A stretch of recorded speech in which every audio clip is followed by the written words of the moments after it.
sejahtera untuk kita semua. Kami dari kelompok 6 dengan nama-nama anggota. Yang pertama Michael Fimbeosa sendiri, yang kedua Devin Dun, yang ketiga Abigail Munumuti, keempat Aljani Mesa, yang kelima Aston Don Ipi, dan yang keenam Angelus Sanggur. Pada kesempatan kali ini kami akan membahas tentang distribusi tegangan arus bocor pada isolator rantai. Oke, baik. Yang pertama kita akan masuk pada pendahuluan dengan topik distribusi tegangan dan arus. Distribusi tegangan dan arus merupakan aspek penting dalam sistem kelistrikan, terutama pada isolator rantai. Isolator ini berfungsi untuk mencegah arus bocor dan memastikan keamanan sistem.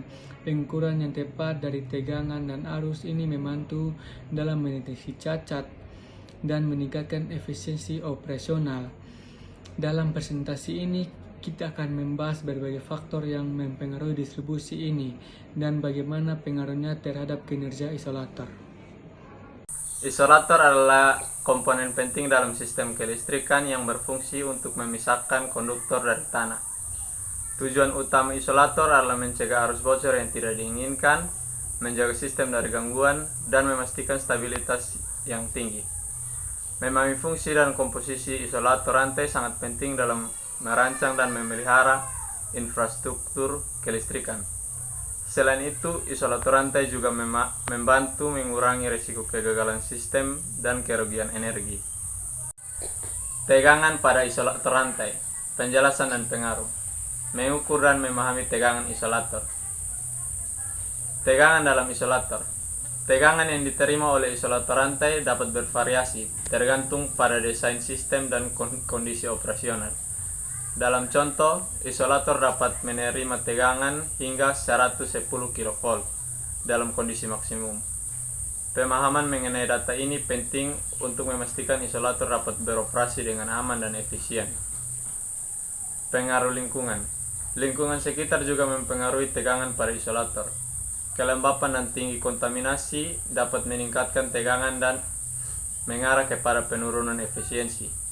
Dalam kondisi ekstrim, tegangan dapat melebihi batas aman yang berpotensi menyebabkan kerusakan pada isolator. Studi tegangan. Analisis dari beberapa lokasi menunjukkan bahwa tegangan seringkali meningkat pada musim hujan dengan variasi antara 5-10% lebih tinggi daripada kondisi normal. Penelitian lebih lanjut diperlukan untuk memahami dampak jangka panjang dari fluktuasi ini. Selanjutnya, saya akan menjelaskan mengenai faktor-faktor yang mempengaruhi distribusi tegangan. Yang pertama adalah kondisi isolator. Kondisi fisik pada isolator seperti retakan atau kontaminasi permukaan akan berpengaruh pada distribusi tegangan. Contohnya, yaitu isolator yang kotor dapat mengalami lonjakan tegangan hingga 10%, lebih tinggi dibandingkan isolator yang bersih. Selanjutnya yaitu kelembapan udara. Kelembapan udara yang tinggi dapat menyebabkan pengendapan air di permukaan isolator, yang akan menurunkan suatu kinerja isolasi. Hal ini dapat menyebabkan peningkatan arus bocor dan distribusi tegangan yang tidak konsisten. Selanjutnya yaitu pengaruh suhu yang ekstrim, juga dapat mempengaruhi material isolator dan kinerjanya. Kenaikan suhu dapat meningkatkan resistivitas dan menyebabkan peningkatan arus bocor, yang pada gilirannya meningkatkan suatu risiko distribusi tegangan yang tidak merata. Selanjutnya yaitu frekuensi operasi. Frekuensi operasi pada sistem juga dapat mempengaruhi suatu distribusi tegangan. Misalnya, sistem yang tidak berjalan pada frekuensi 60 Hz dibandingkan dengan 50 Hz dapat menghasilkan perbedaan yang sangat signifikan dalam profil distribusi tegangan pada isolator rantai. Baik, selanjutnya saya akan menjelaskan mengenai arus bocor serta konsepnya. Sebelum itu, kita harus memahami apa itu arus bocor di dalam isolator. Arus bocor adalah arus yang mengalir melalui isolator akibat cacat atau degradasi pada materi isolasi. Biasanya arus bocor yang terukur harus berada pada tingkat yang sangat rendah untuk menjamin suatu keselamatan yang efisiensi. Dalam beberapa situasi, arus bocor mencapai 2 mA pada isolator yang sudah lama atau usang. Dampak arus bocor yang tinggi dapat menyebabkan kerugian energi yang signifikan dan potensi kegagalan sistem. Adanya arus bocor yang berlebih hingga 5 mA dapat menjadikan indikator adanya masalah dalam isolator dan harus segera ditangani untuk mencegah kerusakan yang lebih lanjut. Berikut adalah analisis arus bocor dalam isolator rantai. Evaluasi dan pengendalian arus bocor. Metodologi analisis. Analisis arus bocor pada isolator rantai dapat dilakukan melalui pengajian laboratorium atau lapangan. Dengan menggunakan alat pengukur arus, teknisi dapat mendeteksi tingkat arus bocor yang melebihi batas normal, biasanya lebih dari 5 mA. Pencegahan arus bocor dapat dilakukan dengan meningkatkan pemeliharaan isolator dan melakukan pengujian rutin.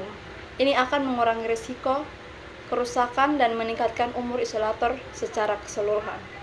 Dampak kerusakan pada isolator akibat arus bocor dapat mengakibatkan kegagalan sistem. Dalam kasus nyata, sebuah isolator yang tidak terdeteksi mengalami arus bocor lebih dari 10 mA menyebabkan pemadaman selama 5 jam. Contoh kasus arus bocor di lapangan menunjukkan bahwa isolator yang tidak diperiksa selama 2 tahun memiliki tingkat arus bocor rata-rata 3 mA. Setelah pemeliharaan dilakukan, tingkat ini menurun menjadi 0,5 mA. Berikut metode pengukuran tegangan dan arus bocor. Teknik dan alat untuk pengukuran.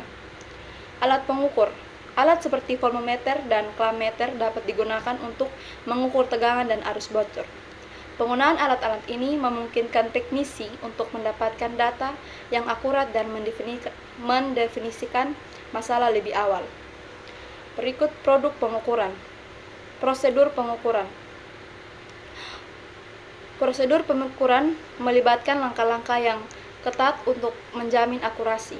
Contohnya, pengukuran dilakukan pada berbagai kondisi, cuaca, dan beban untuk mendapatkan gambaran lengkap tentang distribusi tegangan dan arus. Analisis data. Hasil pengukuran harus dianalisis dengan teliti untuk mendapatkan pola dan potensi masalah.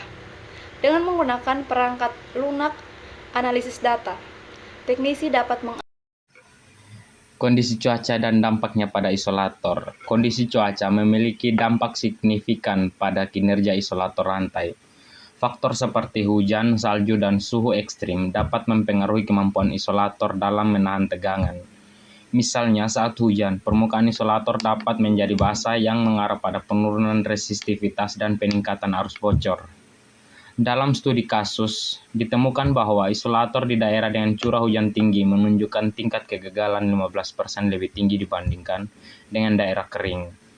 Oleh karena itu, penting untuk memperhitungkan faktor-faktor cuaca dalam evaluasi kinerja isolator. Studi kasus, distribusi tegangan dalam praktek pengamatan dan analisis kasus konkret. Kasus 1. Hujan ekstrim. Dalam studi kasus daerah tropis, isolator yang terkena hujan ekstrim menunjukkan peningkatan arus bocor hingga 8 mA yang mengarah pada kegagalan sistem. Kasus 2. Pengaruh kelembapan. Di lokasi dengan kelembapan tinggi, isolator mengalami degradasi material, menyebabkan distribusi tegangan menjadi tidak merata. Implementasi kontrol kelembapan berhasil menurunkan resiko sebesar 20%. Oke, yang terakhir kesimpulan tentang isolator rantai dan arus bocor. Di sini memiliki 3 peran penting. Yang pertama, peran penting isolator. Yang kedua, rekomendasi pemeliharaan. Yang ketiga, perlunya penelitian lanjutan. Saya akan menjelaskan yang pertama, yaitu peran penting isolator, di mana isolator rantai berperan penting dalam menjaga stabilitas sistem kelistrikan dengan mencegah arus bocor. Pemahaman tentang distribusi tegangan dan arus bocor sangat penting untuk efisiensi operasional. Yang kedua, rekomendasi pemeliharaan, di mana pemeliharaan rutin dapat mengurangi risiko kegagalan sistem dan memperpanjang umur isolator. Mengganti isolator yang sudah usang adalah langkah yang tepat untuk menjaga performa. Yang ketiga, perlunya penelitian lanjutan, di mana lebih banyak penelitian masih dibutuhkan untuk memahami dampak jangka panjang dari variabel seperti cuaca dan kualitas material pada isolator rantai. Ini akan membantu disiplin teknik listrik dalam pengembangan solusi yang terbaik. Oke, terima kasih. Itulah hasil dari presentasi kelompok kami. Sekian dan terima kasih.